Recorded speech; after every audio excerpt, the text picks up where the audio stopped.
बऱ्याच लोकांनी बघितलं असेल आणि ऐकलंही असेल, जर एखाद्या व्यक्तीचं लग्न ठरतं आणि ती लग्नाची वेळ ज्यावेळेस येते त्यावेळेस त्या व्यक्तीच्या हाताला एक हळदीचा तुकडा बांधला जातो, नवरदेवाच्या आणि नवरीच्या हाताला.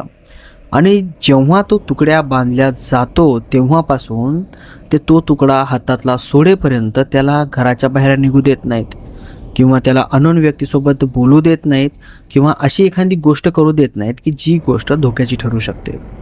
आता काही लोकांना जर विचारलं तर ते लोक असे म्हणतात की बाबा, जेव्हा आपण हळदीचा तुकडा एखाद्या नवरदेवाला लावतो, हाताला बांधतो, त्यावेळेस त्याच्यावर थोडा धोका फिरत असतो. तुकडा बाहेर गेला तर अपघात होण्याचे जास्त चान्सेस असतात किंवा त्याच्या जीवासोबत काय होण्याचे चान्सेस असतात. म्हणजे हे जे शुभ विवाह आहे हे न होण्यासाठी काहीतरी अडथळे येण्याचा प्रयत्न ज्या वाईट शक्ती असतात त्या करतात. आणि त्याच कारणामुळं नवरदेवाला आणि नवरीला ज्या वेळेस हळदीचा तुकडा बांधतात त्यावेळेस घराच्या बाहेरसुद्धा निघू देत नाहीत. आता तुम्ही विचार करत असाल की मी हे तुम्हाला का सांगतोय, कारण आज जी भयकथा मी तुम्हाला सांगणार आहे या भयकथेमध्ये याच्यासोबतच एक असं कारण झालं आहे जे की तुम्ही विचारही करू शकत नाही. आणि जेव्हा मी स्टोरी वाचत होतो त्यावेळेस माझे पूर्ण लाईट शॉर्ट झाले की भाई असंही होऊ शकतं. आणि आत्ता कुठेतरी मला वाटायला लागलं की यार खरंच आपण ज्या गोष्टीकडे इतकं दुर्लक्ष करत होतो, आपल्याला जेवढा भरोसा नव्हता किंवा जेवढा विश्वास नव्हता ज्या गोष्टींवर, कदाचित त्या गोष्टी थोड्याफार असू शकतात का, असा प्रश्न माझ्या डोक्यामध्ये आला. आता एक माणूस खोटा बोलेल, दोन माणूस खोटा बोलेल, पण मी जसा जसा समोर जातोय, जशा जशा मला स्टोऱ्या येत आहेत तसं तसं मी बघतोय खूप काही असं आहे जे की विचार करण्याच्या पलीकडचं आहे. आपण कल्पनाही करू शकत नाही तशा पद्धतीच्या काही गोष्टी माणसांसोबत घडलेल्या आहेत. तर नमस्कार मंडळी, माझं नाव आशिष भुरसे आणि तुमच्या सर्वांचं आज परत एकदा स्वागत आहे. मंडळी, तुम्हाला जर आपले व्हिडिओ आवडत असतील तर प्लीज यार चॅनलला सबस्क्राईब करा आणि चांगली कमेंटसुद्धा करत जा. यानं आपल्या व्हिडिओला ग्रोथ व्हायला मदत मिळते. माझे 1,00,000 सबस्क्रायबर आहेत आणि व्ह्यूज येतात 1,000, 2,000, 2,500. आणि यार मराठी ऑडियन्स एवढी लॉयल असते ना, तर तेवढं प्रेमही दाखवा ना. काय फरक पडतो एका लाईकला आणि एका कमेंटला, काय फरक पडतो? करायचं थोडंफार, तितकीच थोडीफार मदत होते, तेवढंच जरा घर चालतं. तर आपली जी ही गोष्ट आहे, ही गोष्ट सुरू होते मराठवाड्यातील एका शहरामधून. आता त्या शहराचं नाव मी तुम्हाला नाही सांगू शकत. आणि त्या शहरामध्ये एक अशी गली आहे, जर तुम्ही त्या गलीच्या आसपास राहत असाल तर तुम्हाला माहीत असेल. एक गली आहे, खूप मोठी गली आहे आणि त्या गलीमध्ये खूप मोठी विहीर आहे आणि त्या विहिरीच्या शेजारीच एक शाळा आहे. आणि काही लोक असे म्हणतात की त्या विहिरीमध्ये 5 ते 6 जणांचा जीव गेलेला आहे त्या विहिरीमध्ये. आणि नंतर मग ती विहीर बंद केली आणि तिच्या शेजारी एक शाळा बांधलेली आहे. तर अशा पद्धतीची ती गल्ली आहे आणि त्या गल्लीमध्ये सगळे मिक्स राहतात, म्हणजे एक कास्टवाले नाहीत, त्याच्यामध्ये सगळ्या प्रकारचे लोक त्या गल्लीमध्ये राहतात. अशी गल्ली आहे त्या शहरामधली आहे आणि ती गल्ली मराठवाड्यातली आहे, म्हणजे महाराष्ट्रातली आहे. मराठवाड्यातली महाराष्ट्रामध्ये मराठवाड्यातील ती गल्ली आहे असं. तर एक अपूर्वा नावाची महिला होती आणि तिचं ज्या व्यक्तीसोबत लग्न ठरलं होतं त्याचं नाव निलेश होतं. आता जो निलेश होता त्याला ना या गोष्टींमध्ये अजिबात विश्वास नव्हता. त्याला जर कोणी सांगितलं की भाई अशानं असं झालं आहे किंवा तिथं भूतं आहेत किंवा तिथं अशी गोष्ट होते, तर तो पहिले तिथं जाऊन बसायचा आणि लोकांना ना चुकीचं साबित करायचं की बाबा हां, तुम्ही सगळे ना चूक आहेत, भूत प्रेत आत्मा चुडेल हडळ ह्या असल्या काही गोष्टी नसतात आणि या गोष्टींवर अजिबात विश्वासही ठेवू नका, अंधश्रद्धा बाळगतायत तुम्ही, असं तो लोकांना बोंबलू सांगत होता, जे पण त्याच्या सानिध्यातले होते ते.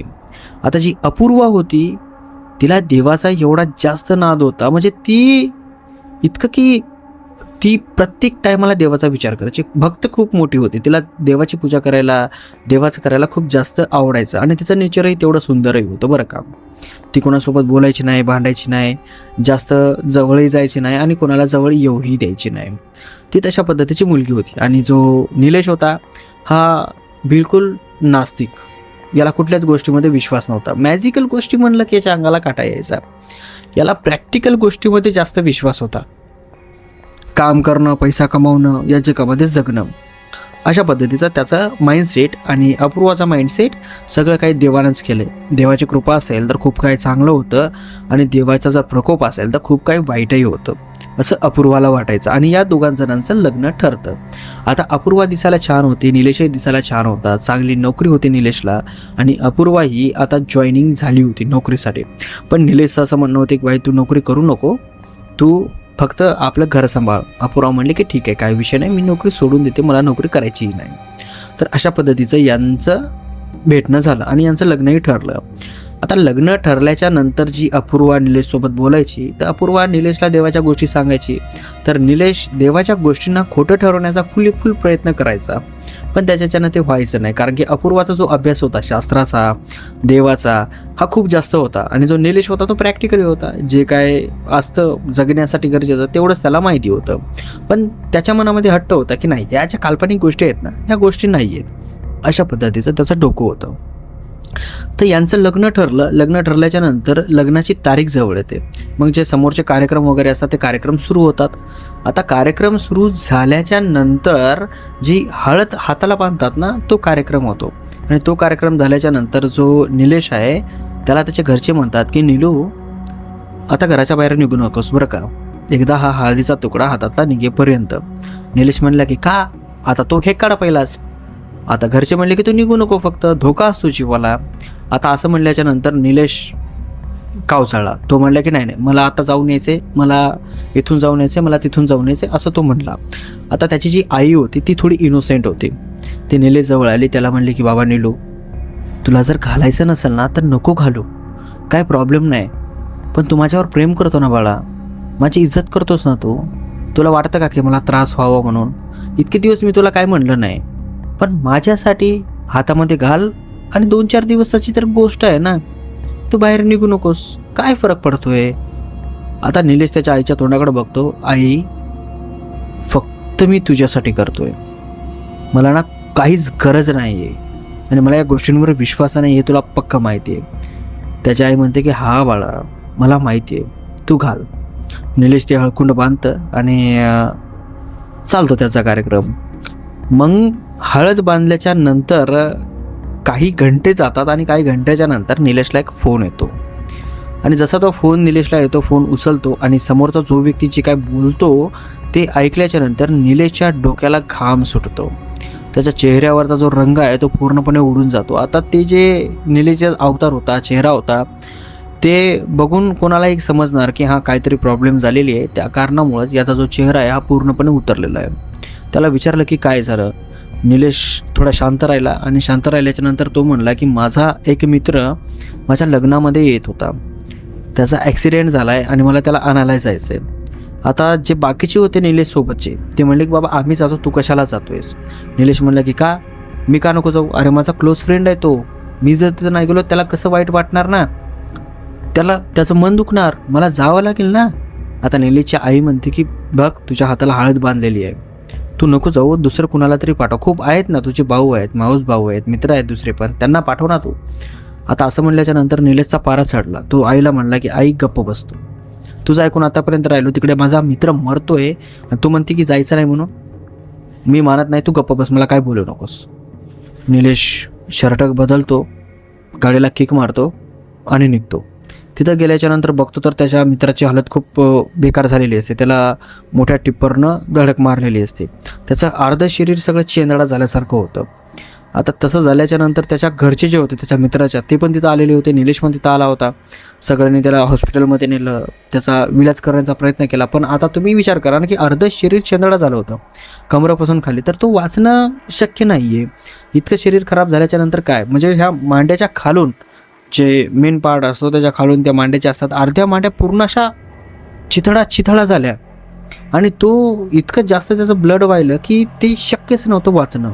तो घाई पण खूप जास्त भरला होता, की घाई भरणं असतो ना तशा प्रकारचा. त्याची जी हालत होती ती बघून निलेशला पूर्णपणे घाम आला. निलेशसोबत त्याचे 2 भाऊसुद्धा आले होते आणि ते जे मित्र होता ॲक्सिडेंट झालेला, त्याचे आईवडीलसुद्धा त्या हॉस्पिटलमध्ये होते. तिची आई रडते, वडील रडत आहेत आणि तो एकुलता एक होता आणि निलेश त्याचा क्लोज फ्रेंड होता. आता तो निलेश आलेला बघून थोडासा हसला. निलेश त्याच्यापाशी थोडी धुंदी होती ना त्याला, म्हणजे दिसत होतं थोडं. त्याने निलेशच्या हातात हात टाकला आणि याला म्हणला की भाई मी गेल्याच्यानंतर माझ्या आई वडिलाची काळजी कर. आता निलेश म्हणला की भाई तुला काय होणार नाही, तू का अशा गोष्टी बोलतोयस, तुला काय होणार नाही.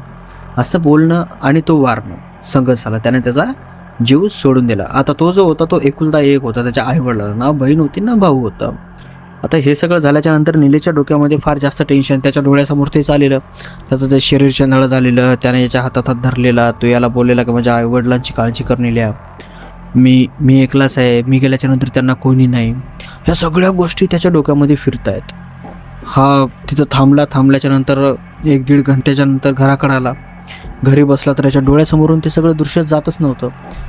त्याचं ते चिंधळा झालेलं शरीर, रक्त वाहिलेलं, ते सगळ्या काय गोष्टी त्याला दिसत होत्या फार भयानक पद्धतीनं.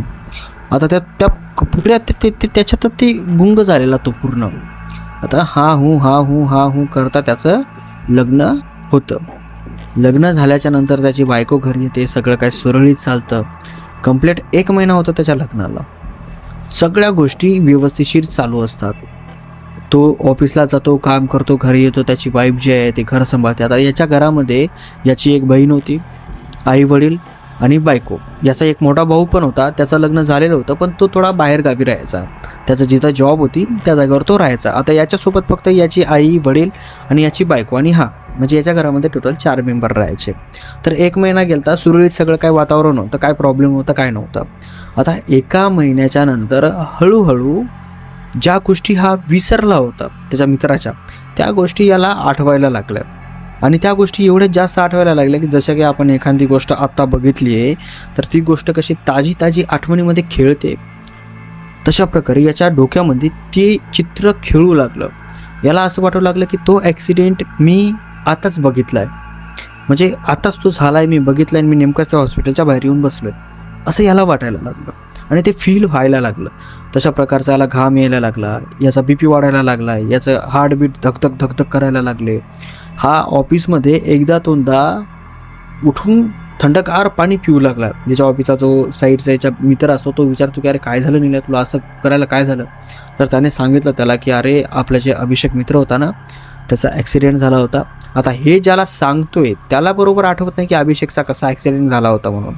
तर हा त्याला सांगतोय, तो म्हणतो की काय कसा, मग नंतर त्याला आठवते की असं झाला होता म्हणून. तर हा म्हणतो की यार मला ते खूपच जास्त आठवायले रे. आता त्याचा मित्र आहे तो म्हणला की भाई तुला इतके दिवस आठवलं नाही, तुला असं कसं अचानक आठवलं. हा म्हणला काय माहिती यार, मला खूप जास्त प्रमाणामध्ये आठवतोय तो.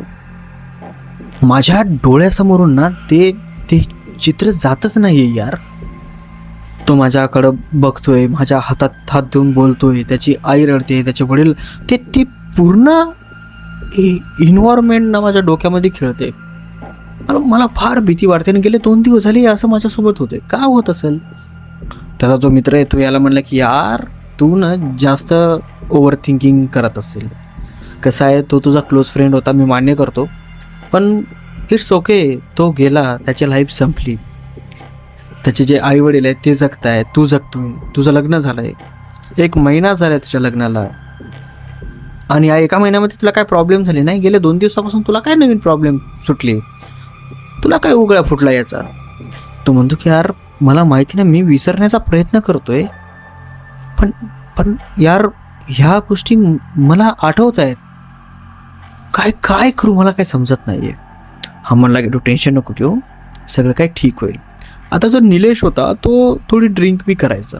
तर आता ही गोष्ट जेव्हा त्याने त्याच्या मित्राला सांगितली, त्याचा मित्र म्हणला की ठीक आहे आपण एक काम करू, रात्री जाता थोडंसं हॉटेलवर बसूयात, तेवढाच रिलॅक्स होशील. मग निलेश आणि त्याचा मित्र धाब्यावर गेले, धाब्यावर बसले आणि त्यांनी ड्रिंक मागवली. यांनी ड्रिंक पिली व्यवस्थित शिर. जोपर्यंत ड्रिंक पिऊ लागला, जोपर्यंत त्याचा जो मित्र आहे तो याच्यासोबत जो होता तोपर्यंत सगळं काय सुरळीत होतं. याच्या ते मेलेल्या मित्राची जराशी सुद्धा आठवण याला आली नाही. आता हे सगळं काय आटपून आपल्या कारमध्ये बसले आणि त्याला त्याच्या घरी सोडलं निलेशने. आणि हा याच्या घराकडे निघाला. आता त्याचं घर आणि याचं घर 15 किलोमीटरचं या दोन्हीमध्ये अंतर होतं. कारण की हा या कॉलनीमध्ये राहायचा, तर तो जो आहे तो पलीकडच्या कॉलनीमध्ये राहायचा. आणि तिच्या शहरामध्ये राहायचे, ते शहर फार मोठं होतं. तर तो निलेश आहे तो त्याच्या घरून आपल्या घराकडे निघाला. रात्रीचे 12 वाजले असतील. 12 वाजता तो त्याच्या घरून निघाला. आता तो एकलाच कारमध्ये, आणि बोलता त्याने कमीत कमी 3 ते 3.5 क्वार्टर पिली होती. तर तो पूर्णपणे फुल झाल्यासारखा होता. त्याच्याजवळ चांगली गाडी होती, चांगली पेमेंट होती ना, त्यामुळं गाडी पण चांगलीच होती. तर तो तिथून निघाला. आता त्याला माहिती होतं की आपल्याला जास्त चढलेली आहे, त्या कारणामुळे गाडी जास्त स्पीडमध्ये नको. तर तो मिनिमम 30, 35, 40 या स्पीडनं तो तिथून इकडे येऊ लागला. आता तिथून 3-3.5 किलोमीटर समोर आला की त्याचे कान वाजायला लागले. आणि त्याच्या कानामध्ये काय वाजायला लागलं माहिती आहे? त्याचा मित्र जो अभिषेक वारला आहे त्याचा आवाज. आणि तो काय म्हणतोय माहिती आहे काय? निलेश, तू माझ्या आईवडिलाची काळजी नाही घेत रे. गेला 1 महिना झाला तू माझ्या आईवडिलांना फोन पण नाही केलास. मी जाता वेळेस तुला सांगितलं होतं ना की माझ्या आईवडिलांची काळजी घे. हे आवाज त्याला घुमतायत. असं नाही की तो जो म्हणला होता की माझ्या आईवडिलाची काळजी घे, हे नाही. एखादं काम एखाद्यानं आपल्याला सांगितलं आणि आपण ते काम केलं नाही केल्याच्या नंतर जसा तो बोलतो इमोशनली, तशा पद्धतीचं तो अभिषेक त्याला बोलतोय त्याच्या कानामध्ये. हा खटकर ब्रेक दाबतो. पूर्ण शहर शांत बसलेलं होतं. मोठा हायवे होता आणि त्या हायवेमध्ये मधोमध त्याची गाडी होती थांबवलेली. इकडं तिकडं बघतो, सगळे दुकानं बंद, सगळीकडे लाईटच लाईट, पण सगळं शांत. आणि ती शांतता याला खात होती. याला एवढा जास्त त्रास होत होता तेवढ्या शांततेचा की हा विचारही करू शकत नाही. याला तिथं घाम सुटतो, याची हार्टबीट जोरजोरामध्ये वाढतात. याला असं वाटतं की कुणीतरी माझ्या जवळ आहे आणि मला बोलते. मागं बघतो, मागं पूर्ण गाडी रिकामी. समोर बघतो, समोरचा रस्ता रिकामा. आजूबाजूला सगळं काही शांत आहे. कोणतं काळं कुत्रंही दिसत नाही याला. हा गाडीच्या बाहेर उतरतो, गाडीचा गेट बंद करतो आणि उभा राहतो. जसा तो उभा राहतो, बाहेरचं जे वातावरण आहे ते थंडगार असतं. त्या कारणामुळे याला थोडं बरं वाटतं. आता गाडीमध्ये सुद्धा AC चालू होती, पण ACचं वारं आणि नॅचरल वारं यामध्ये खूप जमीन आसमानचा फरक असतो. तर जो निलेश आहे तो बाहेर उभा राहिला, त्याला खूप चांगलं वाटलं. खूप चांगलं, खूप बेस्ट. आता तो डोळे उघडणारच की भरकन त्याच्या जवळून एक मोठा ट्रक निघून जातो. आणि तो ट्रक इतक्या जवळून जातो की त्या ट्रकचं जे वारं आहे ते वारं निलेशच्या तोंडाला, निलेशच्या शरीराला इतकं जोरात लागतं की निलेश अक्षरशः हलतो आणि तो ट्रक जोरात निघून जातो. इतक्या जोरात की निलेश त्याच्याकडे बघोस तर तो नाहीसा झाला ट्रक त्याचा. आता तेवढ्या क्षणामध्ये याची पॅन्ट पातळ पूर्ण धक धक धक धक धक धक काळीच करते. कानं सुन्न पडलीत, डोळे फिरतायत, शरीर जागेवर थांबत नाहीये. हा गाडीला पकडून थांबण्याचा प्रयत्न करतोय. कसाबसा गाडीचं गेट उघडतो आणि गाडीमध्ये बसतो. जसा गाडीमध्ये बसला तसं समोरून एक हार्श लाईट आला, जसं की एखादं वाहन डायरेक्ट जवळ येऊन टेकतं आणि त्याचे जे फोकस असतात ना ते खूप मोठमोठाले असतात आणि आपल्या गाडीचा काहीच फोकस नसतो. त्याचे फोकस आपल्या सरळ चेहऱ्यावर पडतात आणि आपल्याला काही दिसत नाही समोरचं. असे आपण डोळे झाकण्याचा प्रयत्न करतो. सेम त्या प्रकारचं याला जाणवायला लागलं. समोर कोणती तरी मोठी गाडी उभी आहे त्याच्या गाडीच्या समोर आणि ते हार्श लाईट त्याच्या चेहऱ्यावर येतोय. हा पूर्ण चेहरा आपण असला पडला. हा जोरजोरात बोलतोय, रे गाडीचा खाली करे लाईट, हे लाईट खाली करे हे, अशा पद्धत. पण तो लाईट खाली करत नाही. हा कसा बसा गाडीच्या खाली उतरतो, गाडीचं गेट बंद करतो आणि समोर डोळे उघडून बघतो तर काहीच नसतं. सगळं काही शांत. आता विचार करा, इमॅजिनेशन करा. तुम्ही तुमच्या कारमध्ये जाताय तुमच्या घराकडं. शहरामधला रस्ता आहे, मेन हायवे पण नाही आहे बरं का, शहरामधला रस्ता, पण तो हायवे मेन रस्ता. आणि मधोमध तुमची गाडी बंद पडते. हालाकी निलेशनं गाडी बंद केली होती पण तुमची गाडी बंद पडली आहे. तुम्ही गाडीमध्ये बसलायत, तुम्हाला दम घुटल्यासारखं वाटतोय. तुम्ही शुद्ध हवा खाण्यासाठी गाडीच्या बाहेर येता तर तेवढ्यात अचानक तुमच्या जवळून एक मोठा ट्रक निघून जातो. जर तुम्ही इंचभर जरी समोर असला असता तर तुमचं पूर्ण शरीर त्या ट्रकाखाली गेलं असतं. अशा पद्धतीनं तुमच्या जवळून तो ट्रक निघून जातो आणि बघोस तर तो ट्रक गायबही होतो. कसा फील वाटेल? भीती वाटेल ना, घाम सुटेल ना अंगाला. बरं इतकंच नाही, तुम्ही गाडीमध्ये बसताय आणि बसल्याच्या नंतर अचानक समोर 2 मोठे हेडलाईट लागतात आणि ते हेडलाईट एवढे जास्त मोठाले असतात की तुम्हाला काहीच घंटा दिसत नाही समोरचं. तुम्ही पूर्णपणे असा हात टेकवता आणि त्याला शिव्या देण्यासाठी तुमच्या गाडीचा गेट उघडता आणि बाहेर येऊन उभं राहता आणि त्याच्याकडे बघता तर पूर्णपणे काळोख, काहीच नाही आहे समोर. आता ह्या 2 गोष्टी घडल्याच्या नंतर तुम्हाला काय फील वाटेल? कमेंट बॉक्समध्ये सांगा एकदा. त्या प्रकारचं निलेशला फील झालं की भाई हे होतं काय. तो गाडी स्टार्ट करतो आणि आपल्या घराकडे निघतो.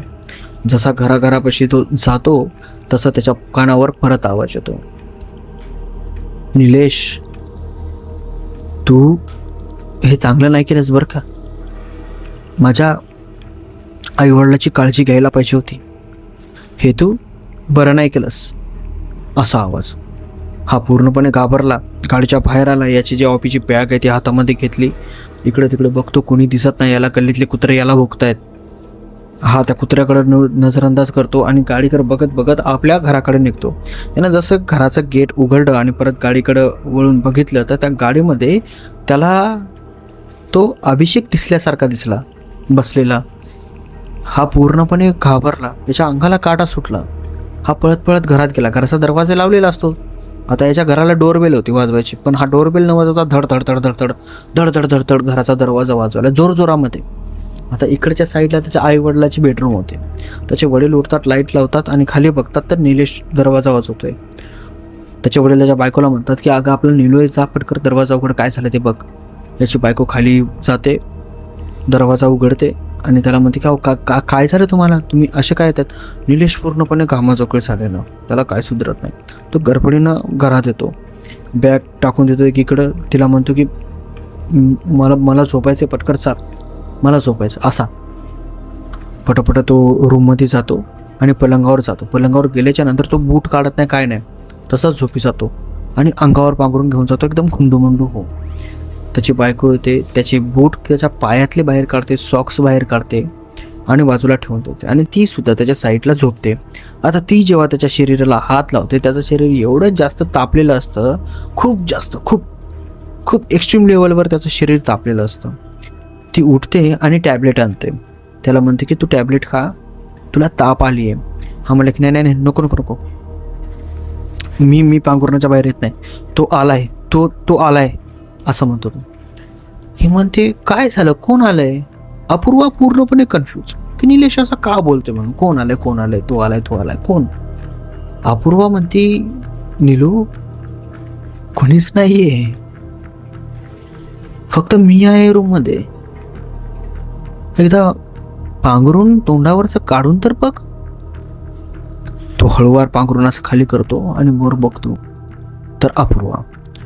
तो हळूवार पूर्ण पांघरून खाली करतो आणि रूममध्ये इकडे तिकडे बघायला लागतो, तर त्याला कोणी दिसत नाही. तो उठतो, अपूर्वाच्या हातातली गोळी घेतो, खातो आणि पूर्ण ग्लास पाणी कटाकट पितो आणि झोपी जातो परत तसाच पद्धतीने. आता अपूर्वाला थोडी गडबड वाटते की हे काय प्रकार चालू आहे. अपूर्वा झोपते आणि आथुरणात ती जाते. निलेशच्या चेहऱ्यापाशी चेहरा नेतो.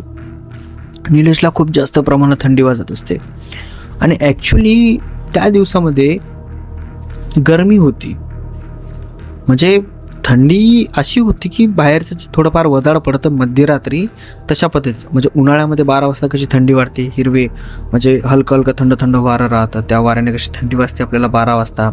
उन्हाळ्याच्या दिवसातसुद्धा, उन्हाळ्यामध्ये जर तुम्ही बाहेर झोपत असाल तर तुम्हीसुद्धा पांघरून घेऊन झोपत असाल तर बरं का, नसेल झोपत असाल तर रूममध्ये पांघरून घेण्याची गरज नाही. रूममधलं वातावरण असंही नॉर्मल असतं, पंखा जर चालू असेल तर गरम पण फेकतं. तर तशा पद्धतीचं त्या रूममध्ये ना हलकं वातावरण होतं, एवढी काय थंडी वगैरे वाजत नव्हती. पण निलेशचं जे शरीर आहे ते खूप जास्त प्रमाणामध्ये हलत होतं, गडगड गडगड गडगड गडगड असं. अपूर्वा त्याच्या चेहऱ्यापाशी चेहरा नेते आणि त्याला विचारते की नीलू काय झालं तुला, मला सांगतोस का. मला माहिती आहे तू ड्रिंक केलेली आहे, मी काही म्हणणार नाही. तू एवढा हालतोय का आणि तुला ताप का आले, तुला इतका घाम का आलाय. तू या अगोदर पण 1-2 वेळेस ड्रिंक करून आलास, पण इतका घाम नाही आला तुला, आज एवढा घाम का आलाय. मग तो हळूवार बोलायला लागतो, अपूर्वा तो अभिषेक आलाय, अभिषेक. आता ही म्हणते अभिषेक, कोणता अभिषेक. आता हिलाही लक्षात नसतं.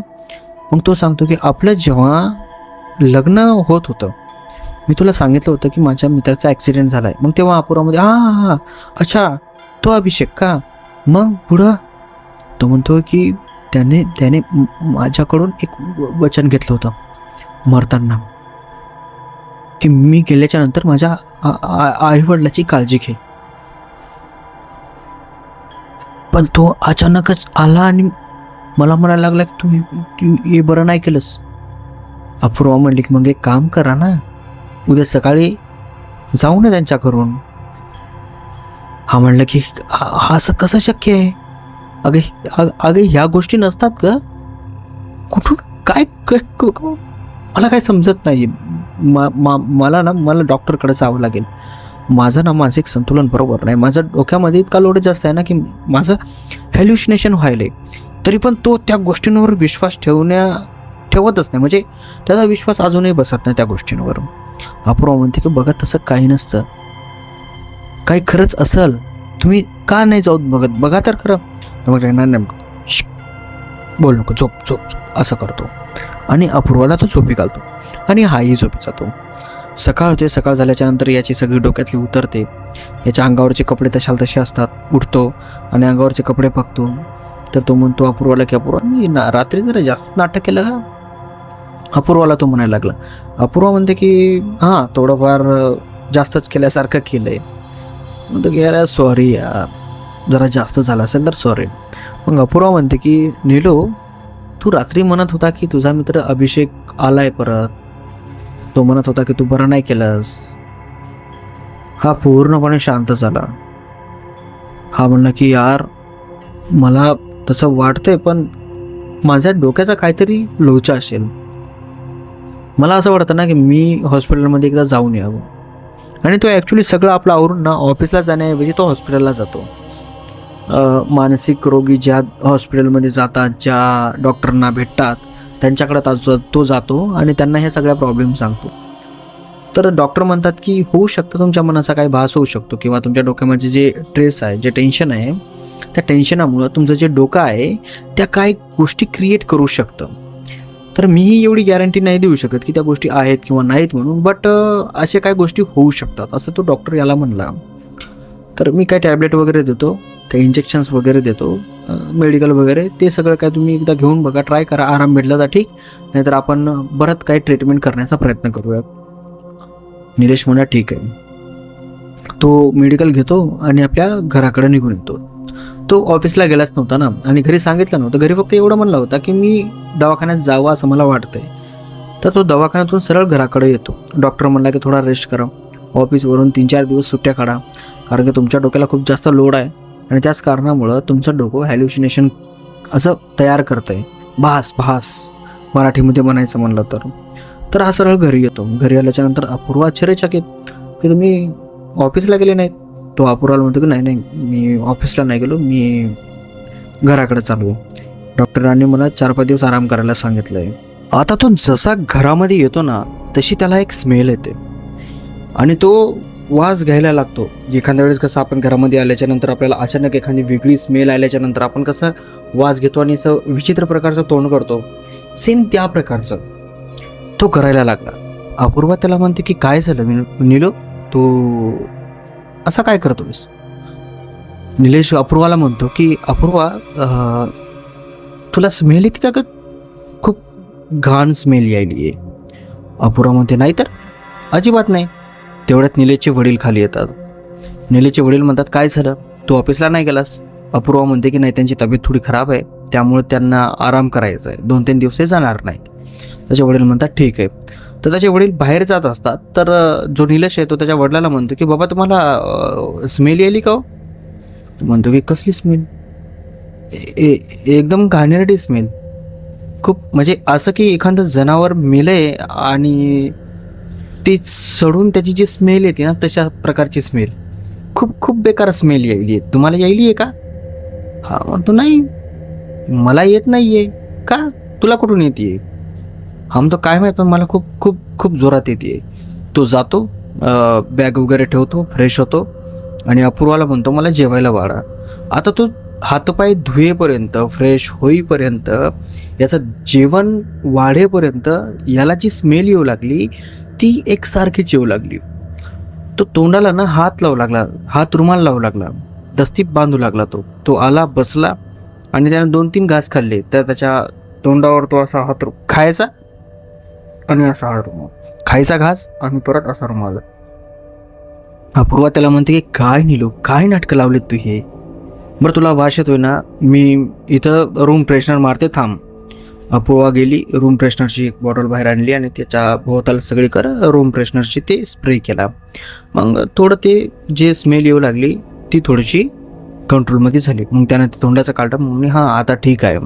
त्यानं 4-5 घास खाल्ले आणि नंतर एक घास खाल्ला की त्यानं भडाभड उलट्या केल्या आणि तो जोरात ओरडला की अरे स्मेल पूर्ण या जेवणामधून येते, काय केलंयस हे तू? आणि त्यानं जोरात ताट फेकून दिलं. आता त्याचा आवाज ऐकून त्याची आई परत आली बाहेर. आई म्हणते काय झालं? अपूर्वा रडत होती. अपूर्वा त्याच्या आईला म्हणते की बघा याच्यामध्ये तुम्हाला स्मेल येते का? त्याची आई म्हणते नाही, याच्यामध्ये तर स्मेल नाही आहे. तर जो निलेश आहे तो निलेश म्हणायला लागला की तुम्ही ना सगळे पागल बनवायले मला मिळून, याच्यामधून वास येतोय, मला किसळ यायली याच्यामधून आणि तुम्ही मला पागल बनवताय. रागारागामध्ये रूममध्ये गेला. आता अपूर्वा आणि तिची सासू ह्या दोघीजणी तिथं बाहेर हॉलमध्ये बसलेल्या होत्या. तिच्या सासूने तिला विचारलं की निलेश असा काय बोलला आहे, काय अडचण आहे का? तर अपूर्वा म्हणले की काल संध्याकाळी जेव्हा ते घरी आले होते त्यावेळेस त्यांचं जे शरीर आहे ते पूर्णपणे तापलेलं होतं. त्यांना खूप जास्त प्रमाणात ताप आली होती आणि नंतर त्यांनी मला एक अशी गोष्ट सांगितली जी की त्यांचा जो मित्र आहे, ज्यावेळेस आमचं लग्न होऊ लागलं त्यावेळेस तो वारलेला ॲक्सिडेंट होऊन ते म्हणू लागले की तो परत आला आहे आणि त्यांचं पूर्ण शरीर थरथर कापत होतं. त्याच्या काळजाचे ठोके मला ऐकू येत होते. आता त्या अपूर्वाची सासू म्हणते की बाई ग, आपल्या निलोला कोणी करणेबिरणी तर नाही केली ना? आता अपूर्वाचा विश्वास देवांमध्ये खूप जास्त होता. आता हिचा विश्वास देवांमध्ये असल्यामुळं हिला त्या गोष्टींवर पण विश्वास ठेवावा लागला. मग ही काय करते, देवापाशी जाते, देवाचा अंगारा घेते आणि निलूजवळ जाते आणि निलूच्या कपाळाला लावते. आता तो अंगारा जसा तिने त्याच्या कपाळाला लावला तसं तो जोरात, त्याचा जो अंगारा आहे तो असा जोरात पुसतो आणि ओरडायला लागतो, काय काय काय काय लावलंय माझ्या कपाळाला? अरे बाप रे बाप, काय लावलंय काय तू माझ्या कपाळाला? अशा पद्धतीनं अपूर्वा म्हणते अरे अरे अरे अरे काय झालं तुला असं हे करायला? तो जोरजोरात चिरायला लागला आणि मोरायला लागला की अरे पोळाले ना मला, इतक्या जोरात लावतात का? काय लावले? बघू तुझ्या हातात काय? आणि असं ते अंगारा दाखवते. अंगारा दाखवल्याच्या नंतर हा पूर्णपणे स्तब्ध राहतो. ह्याला समजत नाही की हे कसं शक्य आहे, अंगारा कसा पोळू शकतो मला? अपूर्वा म्हणते काय झालं? तो म्हणतो की मला खूप जोरात चटका लागला, असं वाटलं की एखाद्या जळक्या लाकडाचा जे असतं ना कोळसा, गरम कोळसा, तो तू इथं लावलायस काय? की इतक्या जोरात मला आग झाली. आता याला ज्या गोष्टींवर अजिबात विश्वास नव्हता त्या गोष्टी याला थोड्या थोड्या वाटायला लागल्या. अपूर्वा म्हणते की नक्की तुमच्यावर कुणीतरी काहीतरी केलंय, आपल्याला कुणाला तरी दाखवायला पाहिजे. आम्हाला की नाही नको, कशाला उगाच काही झालं असेल. आता ते टाईम ना थोडासा निघून जातो. मग दोघंजणं संध्याकाळी झोपलेले असतात निवांत. आता मध्यरात्र होते, सगळं काय शांत असतं, पूर्ण रूम शांत असते, कशाचाच आवाज नाही, एकदम शांत. जे पंखा फिरतो त्या पंख्याचा तेवढा आवाज. तर त्या आवाजामध्ये याला निलेशला असं वाटतं की त्याच्या शर्टाच्या आतून कुणीतरी हात घातलाय आणि ती ना त्याला असं दाबते हाताने. असं कोणी आपली छातीत दाबल्यावर कसं आपल्याला फील होतं, सेम त्या प्रकारे कुणीतरी निलेशला असं दाबते असं निलेशला फील झालं. आणि निलेश आपले डोळे उघडतो आणि उठून बसतो. उठून बसल्याच्या नंतर त्याचं पूर्ण शरीर ना घामानं ओलचिंब झालेलं असते, म्हणजे घाम आलेला असतो, त्याला गरमी होत असते आणि त्याच्या दाबल्यासारखं होतं तर ते आता ते बंद झालेलं असतं. मग तो पलंगाच्या खाली उतरतो आणि उभा राहतो आणि विचार करतो की मला असं का फील झालं. तेवढ्यात अपूर्वा उठते. अपूर्वाला म्हणतो की अगं माझ्यासोबत असं झालं, मला असं वाटलं कुणीतरी दाबल्यासारखं वाटलं मला. अपूर्वा म्हणते बास झाला असेल किंवा एखादं स्वप्न पडलं असेल झोपीचा. अपूर्वा त्याच्या हाताला धरते आणि पलंगावर ओढते आणि ती झोपी जाते. हा झोपतो, पण याला झोप कुठे यायली, याला अजिबात झोप येत नाही आहे. आता हा ज्या दिशेनं झोपला होता याच्या समोरासमोर एक खिडकी होती त्याच्या रूमला आणि ती खिडकी म्हणजे यांची जी रूम होती ती दुसऱ्या मजल्यावर होती आणि ती खिडकी समोर होती, डायरेक्ट डोळ्यावर. असं झोपून जरी समोर पाहिलं तर ती खिडकी दिसायची आणि खिडकीचा जो ग्लास आहे तो थोडा अंधकांधक होता, म्हणजे असं की त्याच्यासमोर एखादी वस्तू असली तर ती आपल्याला दिसणार. तर याला झोप येत नव्हती. हा पूर्णपणे असा विचार करत होता की नेमकं हे माझ्यासोबत होतंय काय म्हणून. तेवढ्यात याचं लक्ष त्या खिडकीकडे गेलं आणि याला जाणवलं की खिडकीमध्ये कोणीतरी उभं आहे. हा उठला आणि हळूवार त्या खिडकीच्या जवळ गेला. जवळ गेल्याच्या नंतर खिडकी न उघडता बाहेरूनच बघितलं की नेमकं कोण आहे. तर याला एक स्त्री दिसली अशी उभी. यानं ते खिडकीचा दरवाजा उघडला आणि समोर बघितलं तर समोर जी स्त्री होती ती स्त्री अभिषेकची आई होती, जो ॲक्सिडेंट होऊन जो वारला होता ना त्याची आई. आता ती याच्याकडे बघते, हा तिच्याकडे बघतोय. तिचा जो चेहरा आहे तो पूर्णपणे असा नसतो का इनोसेंट चेहरा. रडताना कसं एखाद्या स्त्रीकडे बघितल्याच्या नंतर एखादी स्त्री रडते तर मन असं हे होतं, हलकं होतं आणि असं वाटतं की यार उगाच रडते, असं थोडी क्यू आल्यासारखी. तसा त्या स्त्रीचा इनोसेंट चेहरा त्या अभिषेकच्या आईचा, डोळ्यातून पाणी येतं आहे आणि ती नुसती याच्याकडं बघून रडतीये आणि हा तिच्याकडं नुसता बघून स्तब्ध उभा. याचा कशात विचार, याच्या डोक्यामध्ये विचार की यार अभिषेकची आई रडते, त्रासामध्ये आहे, असा याचा विचार. आता त्याची आई याला बोलायला लागली, बाळा तू ये रे, मी त्रासामध्ये आहे, मला वाचव, माझा मुलगा गेला आहे, मला खूप त्रास झाला आहे, मला सहन नाही होत, मला त्याच्यापाशी जायचं आहे. ती स्त्री याला बोलतीये आणि हा स्तब्ध ऐकतोय. ती बोलली आणि नंतर याला म्हणते की तुझ्या शेजारी जी बॉटल ठेवलेली पाण्याची ती मला, ते माझं नरडं खूप कोरडं पडलं आहे, इतकं की मला रडू इतकं रडलो मी, मला कोणी पाणी दिलं नाही आणि मला खूप जास्त तहान लागली, प्लीज मला देशील का ते पाणी. आता ती जी खिडकी होती ना त्या खिडकीला असे छोटे छोटे छिद्र होते, लोखंडी बाहेरून होती. आता ती बॉटल अशी मधातून जात होती. यानं अशी बॉटल मधात अशी घातली तशी पाठीमागून याला कोणीतरी होल्ड्याच्या नंतर यानं पाठीमागं बघितलं तर अपूर्वा होती. अपूर्वानं जोरात ती खिडकी बंद केली. बंद केल्याच्या नंतर याला म्हणते की तुम्ही पागल झालायत का, तुम्ही काय करतायत. हा म्हणतो की का काय झालं. अगं अभिषेकची आई आली, तिला तहान लागले, पाणी तर देऊ दे तिला. ही म्हणली ती अभिषेकची आई नाहीये, हो आपण दुसऱ्या मजल्यावर आहे आणि कोण्या स्त्रीची हाईट एवढी आहे की जी दुसऱ्या मजल्यावर अशी उभी राहील म्हणून.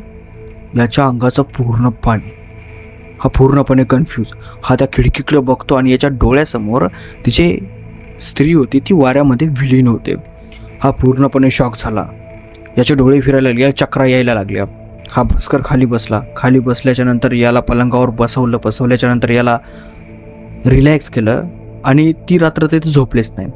दुसऱ्या दिवशी ही आणि तो सरळ कुठं अभिषेकच्या घरी. तिथं गेल्याच्या नंतर अभिषेकच्या घराला दरवाजाला म्हणजे कुलूप लावलेलं होतं. आजूबाजूला विचारलं तर त्यांनी सांगितलं की बाबा जी याची फॅमिली आहे याची फॅमिली गावाकडे गेलेली आहे. तर हे सरळ त्यांच्या गावाकडे गेले. यांनी काही जास्त विचारलं नाही कोण कोण गेलंय काय गेलंय, कोणी नाही विचारलं. मग गावाकडे गेल्याच्या नंतर जे अभिषेकचे वडील होते ते वडील यांना दिसले आणि हे त्यांना जाऊन विचारले की कशी काय तब्येत आहे वगैरे. ते अभिषेकचे जे वडील होते ते म्हणले की बाबा फार गोंधळ झाला, फार खोळंबा झाला आमच्या घराचा. हा म्हणला की कसं काय. त्यावेळेस अभिषेकचं ॲक्सिडेंट झाला, त्याच्यामध्ये अभिषेक गेला आणि तब्बल 15 दिवसानं अभिषेकची आई गेली. तिला काय बरं वाटत नव्हतं. तिला वारंवार अभिषेक दिसायचा, तिला भास व्हायचा. तिने इतका मोठा घोर धरला की ती दिवस रात्र रडत होती, दिवस रात्र. आता मीही तिला किती गप्प बस म्हणणार आहे. तिला पाहुण्याच्या इथं पाठवलं, तिला जे आवडते त्या गोष्टी देण्याचा प्रयत्न केला, पण ती रडतच राहू लागली. आणि एक दिवस तिने स्वतःला गळफास देऊन या जगामधून निघून गेली. हे ऐकल्याच्या नंतर याला सगळं असं थरथरी सुटली, अशी भयानक पद्धतीनं काय म्हणतात ते भीती वाटायला लागली. असं चर्रकर असं शरीरामध्ये येत होतं ना, पाठीमागून अशा गुजपंपाशी येतात मुंग्या, मराठीमध्ये म्हणतो आपण, अशा मुंग्या झनकर आल्या लगे. हा पूर्णपणे शॉक की असं कसं शक्य आहे. आता याला जे कळालं, याला जे दिसलं, याला जे ऐकू आले हे त्याच्यामध्ये कन्फ्यूज. हा त्याच्या बापाला म्हणतो अभिषेकच्या की माझ्यासोबत असं असं झालंय म्हणून. तो म्हणतो की भास झाला असेल. हा म्हणतो भास कशाचा रताळाचा, तुमची बायको काल माझ्या खिडकीसमोर होती, मला म्हणत होती. तर हा म्हणला की भाऊ मी काय करू म्हणून. जेव्हा तिचं श्राद्ध केलं होतं त्यावेळेस जे कावळा शिवायचा असतो, तिच्या श्राद्धाला जेवू घालायचं असतं, त्यावेळेस कावळा जेवलाच नाही, त्याने ते तसंच राहिलं ते. मग नंतर हा म्हणलं की मग आता काय करायचं आहे.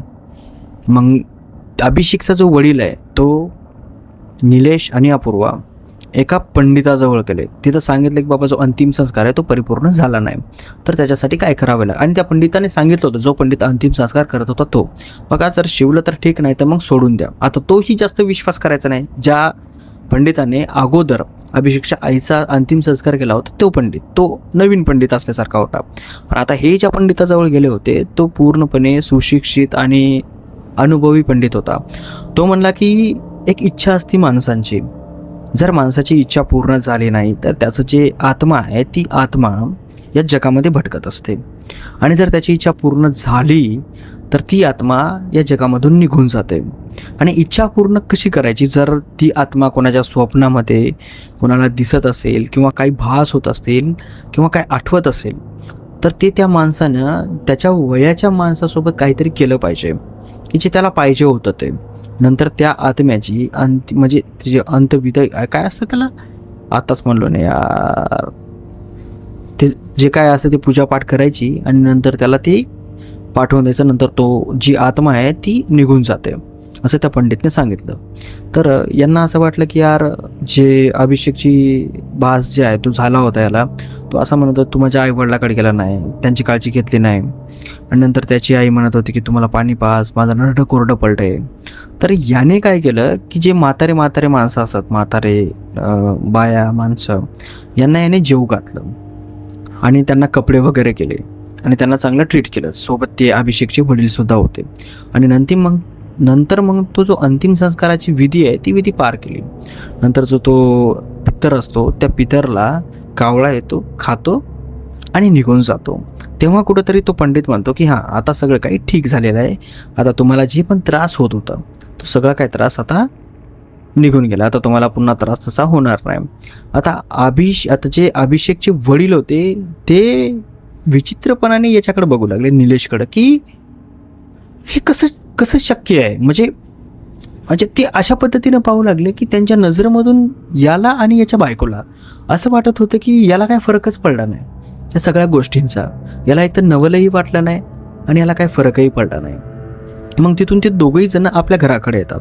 आता घराकडे आल्याच्या नंतर 15 दिवस सगळं काही सुरळीत चालतं, काहीच होत नाही. पण 15 दिवसाच्या नंतर अपूर्वा आणि निलेश हे दोघंही जण एका ट्रिपवर जातात फिरण्यासाठी. आता तिथं फिरण्यासाठी गेल्याच्या नंतर यांची जी गाडी असते ती गाडी आणि हे दोघं जण म्हणजे गाडीमध्ये बसून एका हॉटेलवर जातात, फिरले आणि एका हॉटेलवर मुक्काम करण्यासाठी जातात. म्हणजे 4-5 दिवसासाठी बाहेर फिरायला गेलेले असतात. तर तिथं जातात. तर यांची जी गाडी असते ही गाडी एका पार्किंगमध्ये लावलेली असते. आता जी हॉटेलची पार्किंग होती तिथं यांची गाडी लागत नव्हती, तिथं खूप जास्त गाड्या होत्या. त्या कारणामुळे जो हॉटेलचा मालक आहे तो म्हणला की बाबा तुमची गाडी ना थोडी पलीकडे लावा, कोणी काय बोलणार नाही.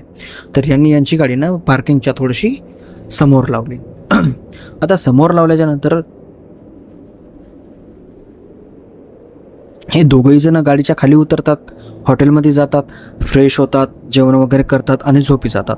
आता झोपी गेल्याच्या नंतर अपूर्वाला कळतं की आपला जो मोबाईल आहे तो गाडीमध्ये राहिलेला आहे. आता अपूर्वा त्याच्या नवऱ्याला म्हणते की माझा मोबाईल गाडीमध्ये राहिला आहे, आणता का एकदा. निलेश म्हणतो की ठीक आहे मी आणतो. आता सगळं तिथं विचार करा. आता तुम्ही म्हणाल की इतका वेळ झाला त्याला कसं ध्यान नाही मोबाईलचं. आता माणूस जेव्हा दिवसभर फिरतो, हेंदोळतो, शरीर पूर्ण थकतं, त्यावेळेस माणूस जेव्हा रूममध्ये जातो त्यावेळेस माणूस फ्रेश होतो, हे होतो, त्या टायमामध्ये मोबाईल घेत नाही. पहिले फ्रेश होण्याचं पाहतो, जेवण करतो आणि निवांत बसून मग मोबाईल पाहण्याचा निर्णय करत असतो नॉर्मली माणसं. तर अपूर्वाला सुद्धा लक्ष आलं की बाबा माझा मोबाईल गाडीमध्ये राहिलेला आहे. मग हा जातो, गाडीचं जे गेट आहे ते उघडतो आणि त्याचा जो मोबाईल आहे तो मोबाईल घेतो आणि सहज लॉकचं बटन दाबतो असं. तर त्याच्या याच्यावर असे SMS आलेले असतात व्हॉट्सअपवर. तर हा मोबाईल अनलॉक करतो, याला वाटलं कुणाचे SMS आलेत आणि व्हॉट्सअप SMS जातो. तर व्हॉट्सअप SMS गेल्याच्या नंतर हिच्या फोनवर एका अननोन नंबरवरून मेसेज आलेले असतात की तू जे केलंस हे बरोबर नाही केलंस, तू तरी समजदार आहेस, तुला सगळ्या गोष्टी समजायला पाहिजे, तुझ्यामुळेच हे सगळं झालं आहे आणि तूच हे केलं आहेस, या सगळ्या होण्याच्या पाठीमागं तूच कारणीभूत आहे, असे मेसेज होते. आणि तिथं असंही होतं की तू मरणार आणि तुझ्यासोबत तुझा नवराही मरणार. हा कन्फ्यूज झाला की हे कोण मेसेज करते म्हणून. याने आपला मोबाईल बाहेर काढला आणि मोबाईलमध्ये जे ट्रू कॉलर असतं त्या ट्रू कॉलरवर तो नंबर टाकला. आणि जेव्हा तो नंबर टाकला त्यावेळेस याच्या पायाखालची जमीन सरकली. तो नंबर दुसरा कुणाचाच नव्हता, तो नंबर होता अभिषेकचा. पूर्णपणे सायलेंट झाला. याला समजलं नाही काय करावं आणि काय नाही. हा विचारात गुंग झाला. याचं डोकं गरम व्हायला लागलं. याच्या शरीरामधून गरम वाफ यायला लागली, चक्कर यायला लागली. हा गाडीच्या गेटला धरतो आणि त्या सीटवर बसतो. याला कळत नव्हतं नेमकं हे व्हायलंय काय. आणि लाईव्ह त्याच्यासमोर अजून एक मेसेज येतो, का आता काय होते तुला असं. आता तर हा पूर्णपणे शॉक की हे कसं काय व्हायलंय. मग याची नजर थोडीशी दूर जाते अशी पलीकडं रोडच्या साईडला. आता जे हॉटेल होतं ते हॉटेल असं वर उचललेलं होतं थोडंसं असं, आणि त्याच्या अलीकडं खूप मोठं असं खडक भरलेलं होतं. तर पलीकडून असं थोडंसं खोल असल्यासारखं होतं. याची गाडी एकदम काठावर होती. तर गाडीच्या बाहेरून जेव्हा हा बघतो त्याला पलीकडे दिसतं कुणीतरी आहे उभं म्हणून, आणि ते खूप जवळ असल्यासारखं होतं. आता पाठीमागून एक गाडी येते आणि त्या गाडीचा जो हेडलाईट आहे तो असा फिरतो आणि त्या हेडलाईटमध्ये जे समोर उभं होतं ते याला दिसतं. आणि तिथं समोर दुसरं कोणी नव्हतं, अभिषेक आणि त्याची आई होती. दोघंजणं एकमेकाच्या हाताला धरून ते उभी होती. जो अभिषेक होता तो कमरेपासून खाली अजिबात नव्हताच. त्यांचं जे शरीर होतं ते पूर्णपणे पांढरं शुभ्र झालेलं होतं. आजूबाजूचं वारं गिरं काही याला ऐकू येत नव्हतं, फक्त ते दोघंजण दिसत होते. हा पूर्णपणे शॉक झाला. याच्या डोळ्यापुरं पूर्ण अंधारी आली आणि तो खाली पलटा. जसा खाली पलटा त्याचे डोळे उघडले तर तो त्याच्या रूममध्ये होता, त्या हॉटेलमध्ये. त्याची बायको याला म्हणते की काय झालं, तुम्ही तिथं पडले का होते. तो म्हणतो की मला अशानं असं झालं ना, असं दिसलं होतं. म्हणजे ती बोलण्याच्या अगोदर तो काय करतो, गडबडीनं उठतो जसा शुद्ध आली तशी, आणि जे अपूर्वाचा मोबाईल आहे ती खोलतो, व्हॉट्सअप खोलतो, व्हॉट्सअप SMS मध्ये तर तिथं पूर्णपणे कोरं. आता तो जो नंबर आहे अभिषेकचा तो नंबर तिच्या मोबाईलमध्ये असा टाकून बघतो, पण तिच्या मोबाईलमध्ये सर्चिंगमध्ये येतं अभिषेक म्हणून. पण या अगोदर कधीही त्या मोबाईलमध्ये हे नंबर आलेला नव्हता. हा पूर्णपणे कन्फ्यूज. हा अपूर्वाला म्हणतो की असं झालेलं, तुझ्या याच्यावर SMS आलते, नंतर मला ते दोघंजण दिसले. अपूर्वा थांबलं नाही काही, सगळं काय चालू आहे. तेवढ्यात जो निलेश आहे त्याच्या पोटात असं खवळून असं तोडायला लागतं आणि तो भडभड उलट्या करायला लागतो. आता उलट्या खूप भयानक करतो तो. नॉर्मली उलट्या कशा असतात, पोटात असलेलं ते सगळं काय बाहेर पडतं, पण यानं उलट्या केल्या. आणि यानं जेव्हा उलट्या केल्या त्याच्या उलटीमध्ये नुसतं पाणी होतं, आणि जे पाणी होतं ते पूर्ण चिकट लोळ होतं. आणि त्याच्या याच्यामध्ये छोटे केस होते, असे इतकुली असे केस त्याच्या उलटीमध्ये. हे कळालं नाही काय ते. आता अपूर्वाला कळालं की हे नेमकं काय. आता तिला ह्या गोष्टींबद्दल थोडं माहीत होतं की करणी, ब्लॅक मॅजिक ह्या असल्या गोष्टी असू शकतात म्हणून. त्याची तब्येत थोडीशी तिथं थोडंसं रिलॅक्स होतात, बसतात.